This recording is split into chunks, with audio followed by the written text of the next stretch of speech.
Let me ask you this. How many people here travel even 20 times a year by air? 20 times a year travel. Anybody? There we go. Sir, would you agree with me? Prior to September 11th, it wasn't a lot of fun, but it was acceptable. After September 11th, it was more difficult. Would you agree? Would you agree in the last 2 years it's become even worse? Can we go so far as to say it was horrific in the last? Is that true? For those who don't know, it's even worse now than ever before. But here's what I do. The only way I can survive a business travel day and keep a smile on my face is by keeping my eye on a prize. I have a prize at the end of every business travel day, and there it is. It's a vanilla milkshake. I love vanilla milkshakes. Can you see it? I'm going to get out of the way of it. Can you see it? I mean, look, folks, I'm not just talking about the milkshake. I'm talking. Can you see this condensation? That's part of the visualization. Can you see how thick the straws are sticking up in the middle there? Big, thick, beautiful vanilla milkshake. I just visualize that prize when they say things to me like, "I'm so sorry, sir, your flight's been canceled." That's okay. I'm sure there'll be another one. See how that works? Now, it's been a particularly difficult day of planes, trains, and automobiles. I'm arriving into Baltimore, Maryland at midnight. I'm standing in a long taxi cab line, and eventually I get in the cab, and it takes me down to the Inner Harbor, and it's probably a 30, 45-minute drive, isn't it? So it's now about 1 in the morning. It's 1 in the morning, ladies and gentlemen. I got 2 bags on my shoulders. I show up at the hotel. There's a 30-minute wait to check in, because everyone had been late to BWI that night due to weather problems. So I've got my 2 bags, and I'm waiting, and eventually I get to the front desk, and they give me one of those plastic keys. You know what I'm talking about, a plastic key? Okay. Room 809. With the 2 bags on my shoulders, I went to the elevator, pressed the 8th floor, get off on the 8th floor, went to room 809, took out my trusty key, put it in the door.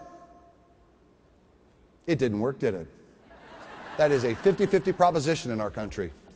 So, I'm still smiling. I went downstairs. I got another key. I put the 2 bags on my shoulders. I went to the 8th floor. I went to room 809. I put it in the door. Now, this time it worked. This time it worked, and I pushed through. I went through. I didn't even put the bags down. I went straight over, and I hit room service. This is an exact quote of what I heard on the other end of the line. "Good evening, Mr. Little. This is Stuart in room service. What can I do to serve you?" Quite the eager beaver for 1 in the morning. Would you agree? But he was obviously polite. He was obviously well trained. At this point in the transaction, I was relatively encouraged. At this point, I said, "Stuart, I'd like a vanilla milkshake, please." Now, what did Stuart say to me? Right, we don't have vanilla milkshakes. I was crushed, right? But I regrouped. I knew he was my friend. He was been so nice to me. I said this. I said, "Stuart, my friend, let me ask you this question. Do you have any vanilla ice cream in the kitchen tonight?" "Oh, yes, Mr. Little.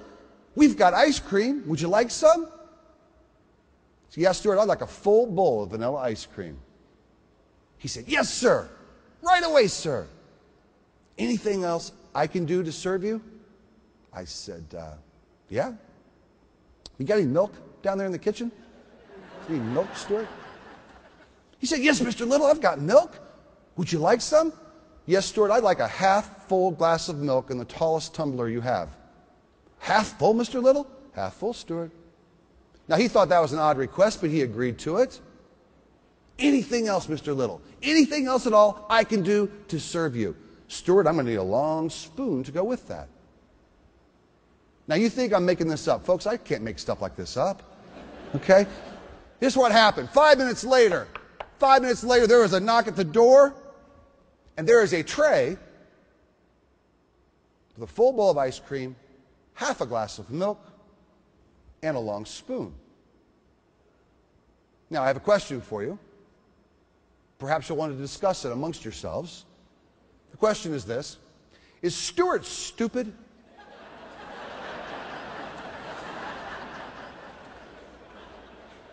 Is Stuart stupid? How many people think Stuart's stupid? Raise your hand. How many think he's not stupid? Raise your hand. How many people think there's not enough information? Raise your hand. Because that might be the right answer. Look, everything I just told you is 100% true. It was Stewart. It was Baltimore. It was a little over a year and a half ago. I was cold, wet, tired, and hungry. And I was smiling.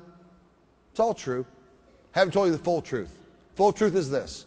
I've run that experiment over the last 5 years approximately 50 times a year, a total of 250 times, about 50 times a year. Now, it's not every night because often, it's like here, it's on the menu.